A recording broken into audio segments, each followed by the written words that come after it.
मेरे चरणों में शीश झुका रही होगी। यह सोच के मुख से आशीर्वाद निकला, मुख से आशीर्वाद निकला, अखंड सौभाग्यवती भवतु बेटी। मुख से आशीर्वाद निकला, अखंड सौभाग्यवती भवतु बेटी। तेरे हाथों से मेहंदी का रंग कभी ना छूटे बेटी। सौभाग्य तुम्हारा अचल रहे, सिंदूर से मांग न खाली हो। वर देता हूं यह बेटी, तुम वीर कुमार वाली हो, तुम वीर कुमार वाली। आशीर्वाद जैसे आशीर्वाद रुका तो द्रौपदी को आश्चर्य। द्रौपदी भी कम नहीं थी। द्रौपदी ने भी तुरंत बोल दिया। सुनकर द्रौपदी ने तुरंत कहा, सुनकर द्रौपदी ने तुरंत कहा, बाबा यह क्या बतलाते हो? कल कुछ और आज कुछ और, तुम कहां सत्यव्रती कहलाते हो? कल तो तुमने मेरे पांडवों को मारने की प्रतिज्ञा कर ली और आज तुम मुझे अखंड सौभाग्यवती भवतु बेटी, तेरे मान से सिंदूर खाली न हो बेटी, यह वरदान दे रहे हो।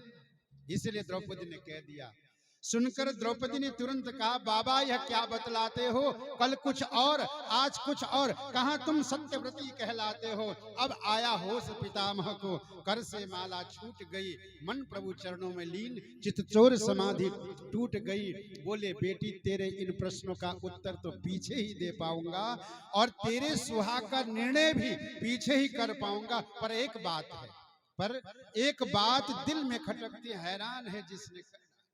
बोले कि पर एक बात दिल में खटकती है, हैरान है जिसने कर डाला। वह कहां छुपा है तुम्हें इस जगह ले आने वाला? वह कहां छुपा है जो इस जगह तुम्हें ले आने? मैं जानता हूं, क्योंकि तुम अकेली तो आ नहीं सकती। तुम कुलीन गृहिणी घर की नारी हो, कुशल गृहिणी हो, कुलीन घर की नारी हो, और तुम अकेली बाजार में ऐसे घूम नहीं सकती। और ये बात भी सही है, रात्रि के समय में अकेले माता बहनों को मार्केट में जाना उचित नहीं होता है। नहीं, कितने अपराधी बैठे रहते हैं। हाँ, बोले राधे राधे, पर आज ये बोल दो तो केस कर दे माताएं तो, अरे हमारे स्वतंत्रता को उल्लंघन काई को कर।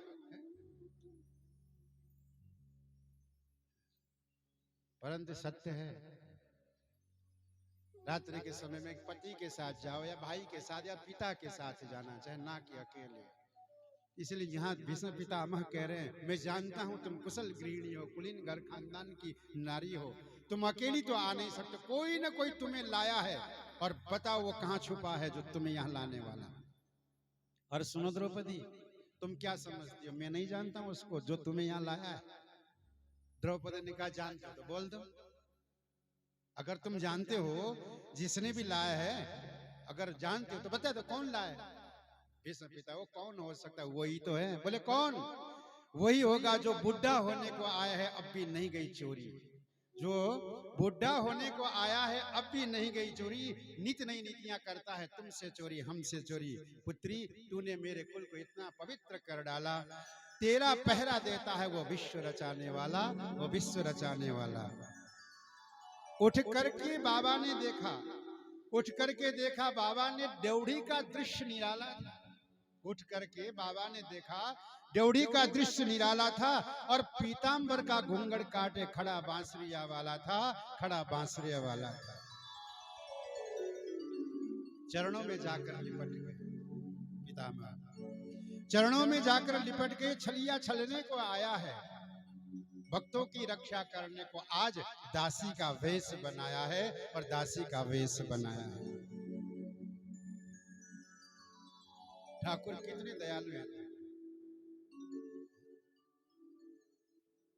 कभी क्या बन जाते हैं अपने भक्तों के लिए, कभी क्या बन जाते हैं। और कुछ नहीं मिला तो आज नौकरानी बन गए, जो बताओ। तो भीष्म पितामह के इस दृश्य को देख करके अश्रु प्रवाह होने लगे, कहने लगे, चरणों में जाकर लिपट गए।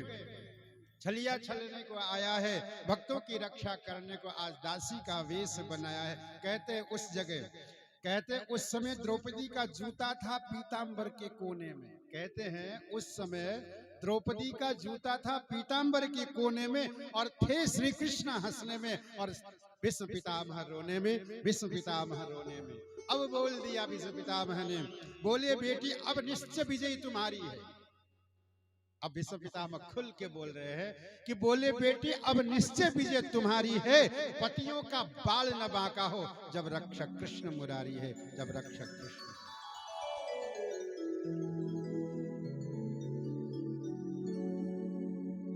आशीर्वाद मिल गया। द्रौपदी गदगद हो गए,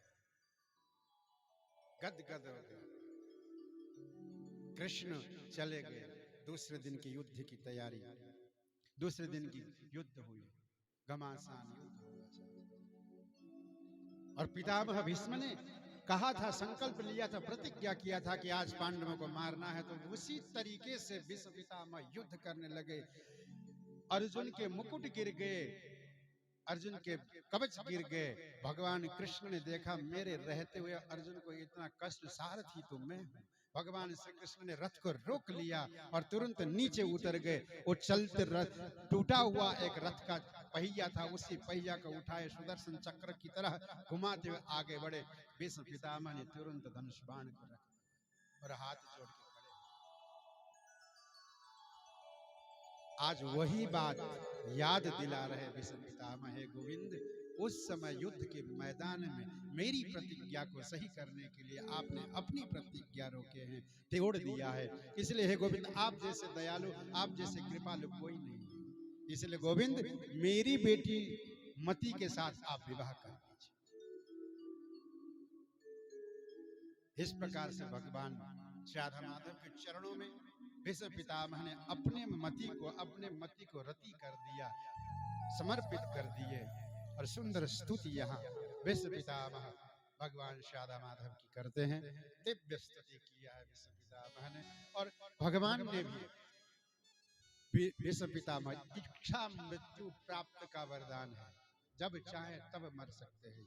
तो आज अंतिम समय था, तो गोविंद की झांकी को दर्शन करते हुए, भगवान राधा माधव का दर्शन करते हुए सुंदर स्तुति करते हैं भीष्म पितामह। इतना तो करना स्वामी, जब प्राण तन से निकले। इतना तो करना स्वामी, जब प्राण तन से निकले। गोविंद नाम लेकर,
कब मरी हो कब भेंट हो, पूर्ण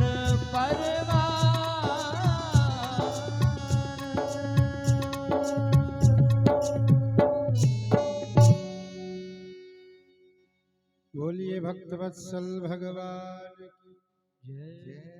सुंदर यहाँ स्तुति किए इस पितामह ने। अपनी दिव्य आत्म ज्योति को भगवान के चरणों में समर्पित कर दिया। आज द्वारिका के लिए प्रस्थान करके भगवान श्री कृष्ण द्वारिका वासियों ने भगवान का बहुत धूमधाम से स्वागत किया। इधर परीक्षित का जन्म होता है, नामकरण संस्कार के लिए ब्राह्मण आते हैं, परीक्षित नाम रख देते हैं, विष्णुरात नाम रखते हैं और इनके भविष्य के विषय पर काफी चर्चा यहाँ